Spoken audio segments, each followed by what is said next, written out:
Kabilang po tayo, maminamahal, sa tinatawag na modern Israelites.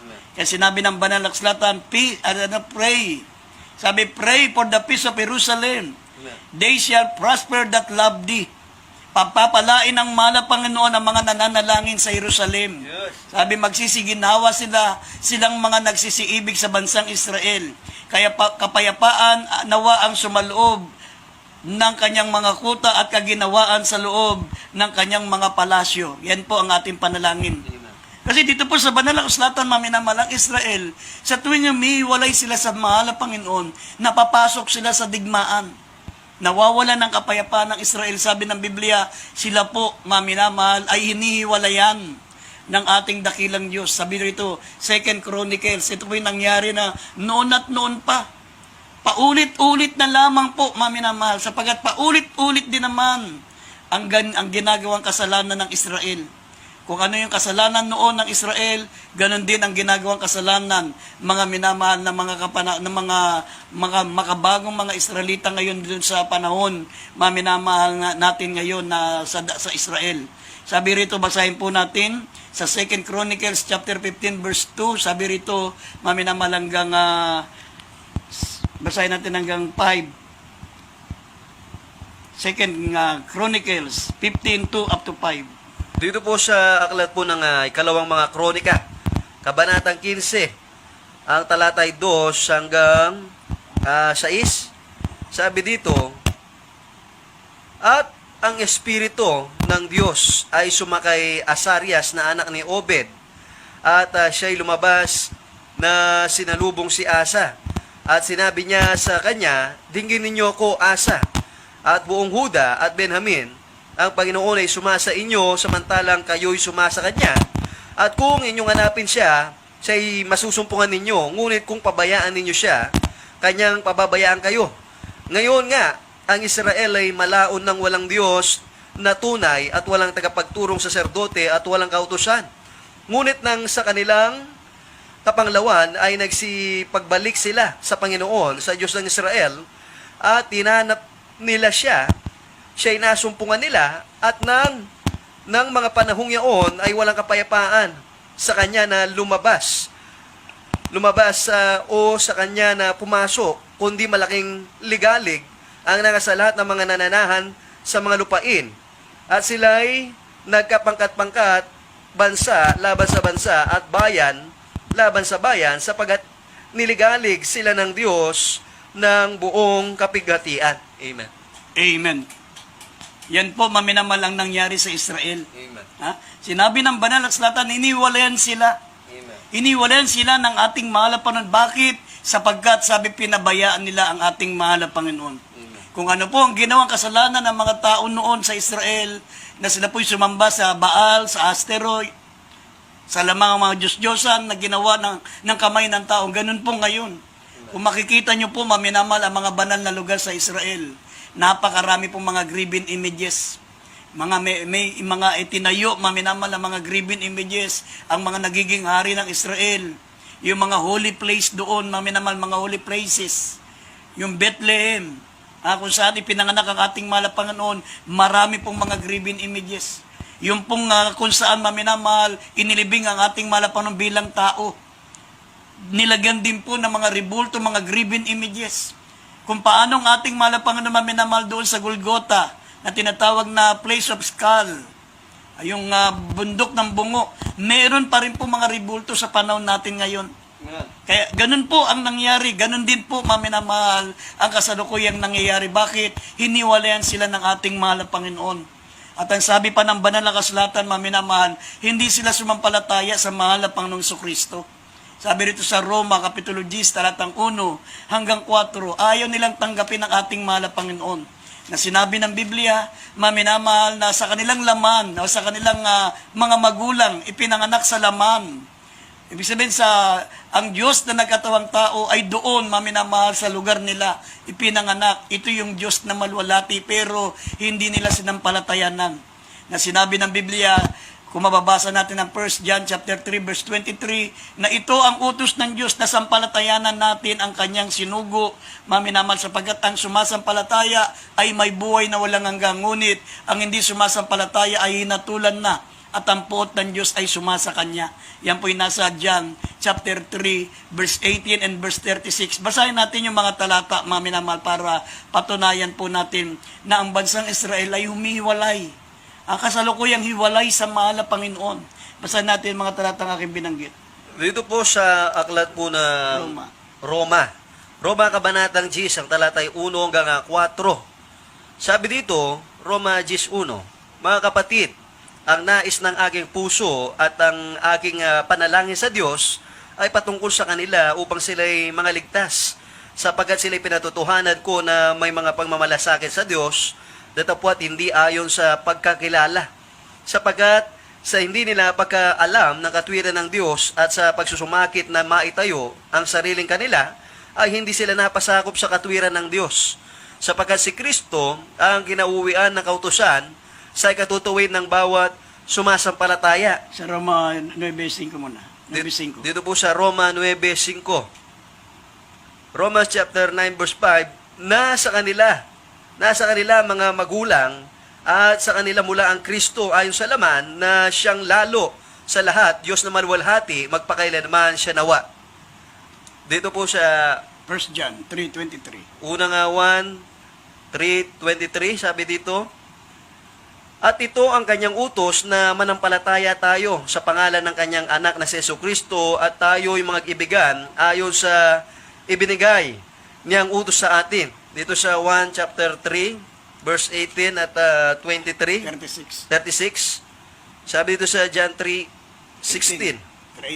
18 po. 18. Ang sumasampalataya sa kanya ay hindi hinahatulan at ang hindi sumasampalataya ay hinatulan na, sapagkat hindi siya sumampalataya sa pangalan ng bugtong na anak ng Diyos. 36. Ang sumasampalataya sa anak ay may buhay na walang hanggan, ngunit ang hindi tumatalima sa anak ay hindi makakakita ng buhay, kundi ang puot ng Diyos ay sumasa kanya. Amen.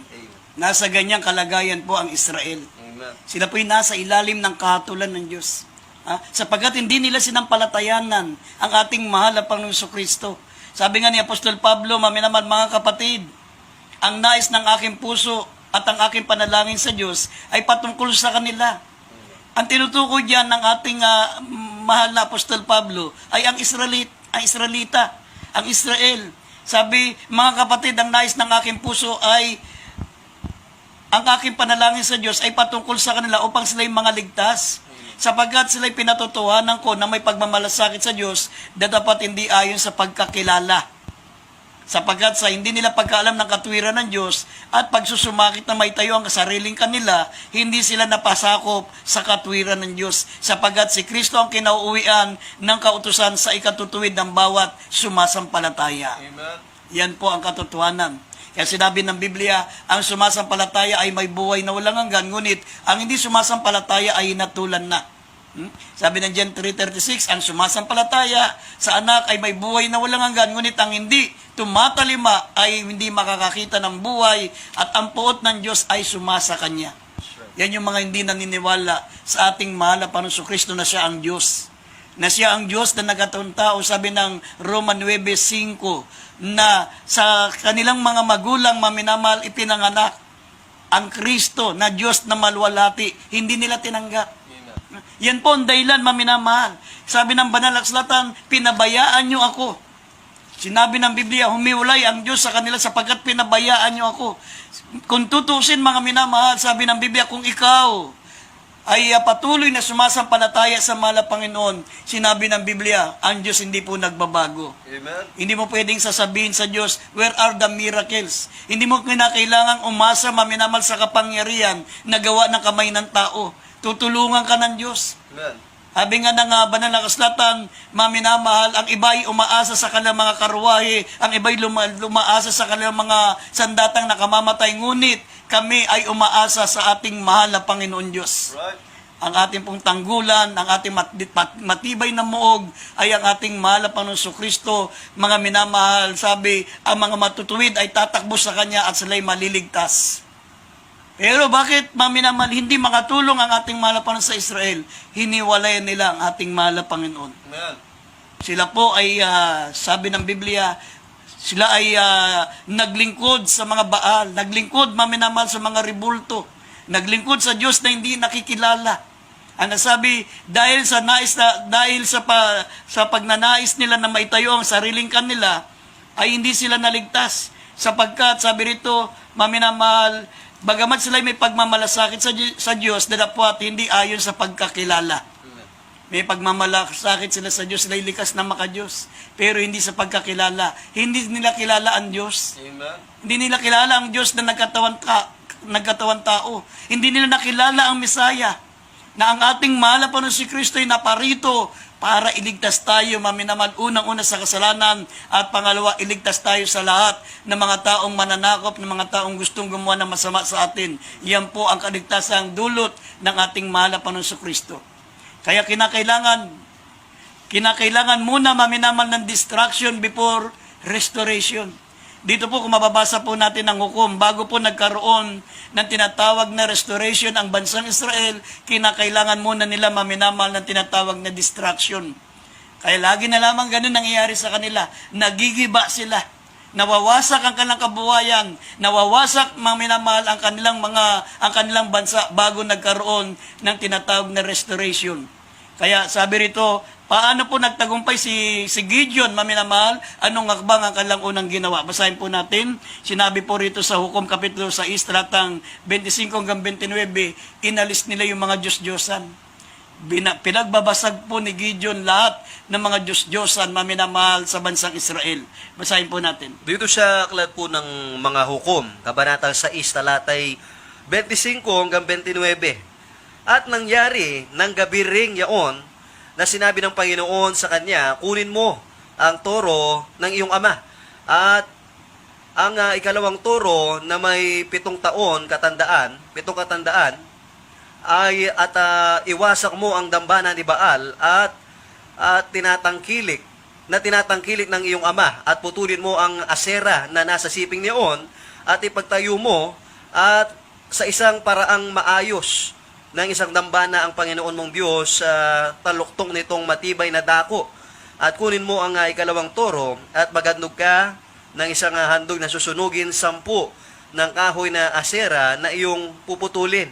Na magagayoy kumuha si Gideon ng 10 lalaki sa kanyang mga bataan at ginawa ang ayon sa sinalita ng Panginoon sa kanya. At nangyari na sapagkat siya'y natakot sa sangbahayan ng kanyang ama at sa mga lalaki sa bayan, kaya't hindi niya nagawa. Sa araw ay kanyang ginawa sa gabi. At nang bumangong maaga ang mga lalaki sa bayan ng kinaumagahan, narito ang dambana ni Baal ay wasak. At ang asera na nasa siping niyon ay putol. At ang ikalawang toro ay inihandog sa dambana na itinayo. 29. At sila'y nagsalitaan, sino ang gumawa ng bagay na ito? At ng kanilang usisain, at tinanong ay kanilang sinabi, ginawa ni Gideon na anak ni Joas ang bagay na ito. Amen. Amen. Yan po, maminamahal, ang inutos ng ating mahal na Panginoon. Wasakin ang Baal, wasakin ang mga rebulto, ang mga Diyos-Diyosan. Iwasak mo ang dambana ni Baal na tinatangkilik ng iyong ama at putulin mo ang mga asera na nasa siping nito. At ang sabi, maminamahal, ginawa nila ito sa gabi. Sapagkat sila natakot sa bayan at sa sambayan ng kanyang ama, kaya hindi niya ginawa sa araw at kanyang ginawa ito sa gabi. Kaya kinabukasan ng umaga, sabi rito, ay nakita ng mga lalaki, narito ang dambana ni Baal ay wasak at ang asera na nasa siping niyon ay putol at ang ikalawang toro ay inihandog sa dambana na itinayo. Winasak nila mga rebulto at sila'y naglingkod, maminamal sa Diyos at nagandog ng hain para sa mahal na Panginoon. Kaya tayo, para tayo po maminamal ay magtagumpay, kinakailangan muna natin mga minamahal ng tinatawag na distraction before restoration. Kailangan wasakin muna natin ang mga rebulto na yan. Ang mga Diyos-Diyosan. Kung gusto mong gumaling sa sakit mo, tanggalin mo mga rebulto, wasakin mo yan para gumaling ka. Amen. Kasi habang may rebulto ka, hindi ka gagaling. Habang may rebulto ka, magiging talunan ka. That's right. Kinakailangan gawin mo ang utos ng Malapanginoon dito sa, mababasa niyo po, maminamahal dito sa 3 huling talata. Sabi rito, maminamahal sa Deuteronomy 7:25, at mababasa din po natin dito sa Exodus 23, verse 24 and 25. Ang mga rebulto, mga Diyos-Diyosan ay iyong wawasakin, iyong susunugin sa apoy. At maglilingkod ka sa Panginoon mong Diyos at babasbasan niya ang tinapay mo at ang iyong tubig at aalisin na ang sakit sa gitna mo. Bakit hindi ka gumagaling? May rebulto ka. Amen. Hindi mo winawasak katulad ng Israel. Bakit hindi sila manalo? May rebulto sila, may mga Diyos-Diyosan sila. Kailangan mga minamalwasakin muna nila ito bago sila muling ma-restored ng ating ng kapangyarihan ng ating mahal na Panginoon. Basahin po natin ang mga sumusunod na talata, mga minamahal. Deuteronomy 7:25, Exodus 23, verse 24 and 25, at ulit talata ang Isaiah 31, verse 7. Dito po sa aklat po ng Deuteronomio, Kabanatay 7, talatang 25. Sabi dito, ang mga larawang inanyuan na kanilang mga Diyos ay iyong susunugin sa apoy, huwag mong iimbutin ang pilak o ang ginto na nasa mga yaon. Ni huwag mong kukunin para sa iyo, baka sa iyo'y maging silo, sapagkat ito'y isang karumaldumal sa Panginoong mong Diyos. Dito sa aklat ng Exodo, Kabanatang 23, ang talatay 24 hanggang 25. Huwag kang yuyukod sa kanilang mga Diyos o maglilingkod man sa mga yaon o gagawa man ng ayon sa kanilang mga gawa, kundi iyong iwawaksi ang iyong pagpuputol-putulin ang kanilang mga haligi na pinakaalaala. 25. At inyong paglilingkuran ang Panginoon ng Diyos at kanyang babasbasan ang inyong tinapay at ang inyong tubig at aking aalisin ang sakit sa gitna mo. Dito sa Isaiah 31, 7, Isaiah chapter 31 verse 7. Sapagkat sa araw na iyon ay itatapon ng bawat tao ang kanilang mga Diyos-Diyosang pilak at ang kanyang mga Diyos-Diyosang ginto na ginawa ng inyong sariling mga kamay, saganang inyo ay naging kasalanan. Amen. Amen. Yan po, maminamalang kinakailangan natin gawin. Yan po ang ibig sabihin ng destruction before restoration. Kailangan meron tayong wawasakin, meron tayong aalisin sa buhay natin bago tayo ma-restore uli ng kapangyarihan ng ating mahal na Panginoon. Dito sa Jesus Miracle Crusade, hindi po nawawala ang himala, paigting ng paigting. Habang kami nagtatagal na naglilingkod sa Diyos, lalo pong umiigting, lalo pong kumikilos ang dakilang kapangyarihan ng Diyos. Hindi kami nagsasabi na, where are the miracles? Hindi namin maminamahal sinasabing nasa na ang mga himala ng Diyos sapagkat araw-araw mga minamahal ay gumagawa ng makapangyarihang gawa ang aming dakilang Diyos sa ministeryong ito, mga minamahal. Kaya nga gaya po ng sinasabi ng mga ngaral, mga minamahal, na kapag naging habit natin na ang pagpupuri, ang panalangin sa ating mahal na Panginoon, magiging lifestyle na lang natin, mga minamahal, ang mga himala ng ating dakilang Diyos. Yan po, maminamahal. Kaya sa gabing ito, kung gusto nyo magimala ang ating mahal na Panginoon, tanggapin nyo po ang ating mahal na Panginoon bilang sariling tagapagligtas. Iwaksin natin ang lahat ng mga Diyos-Diyosan, maminamahal sa ating mga paligid o sa ating mga puso, sapagkat ito po ang nagiging adlang kung bakit hindi makakilos ang kapangyarihan ng Diyos. Habang napapakinggan po natin ang awiting